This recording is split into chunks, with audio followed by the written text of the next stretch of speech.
Tempering chocolate, a technique as mesmerizing as it is essential for that perfect snap and glossy finish.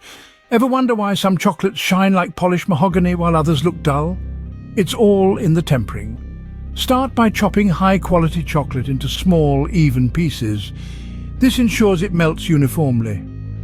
Heat 2/3 of your chocolate over a water bath until it reaches about 115 degrees Fahrenheit. Keep that thermometer handy. Precision is key here. Once melted, remove from heat and add the remaining chocolate, stirring constantly.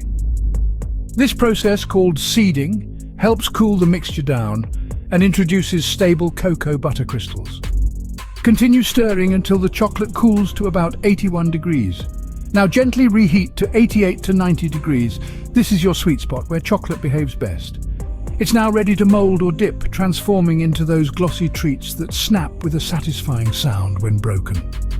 Perfectly tempered chocolate not only looks professional, but also protects against the dreaded bloom, those white streaks from fat separation. So next time you're in the kitchen, why not give tempering a try? The results are not just delicious, they're visually stunning. Output.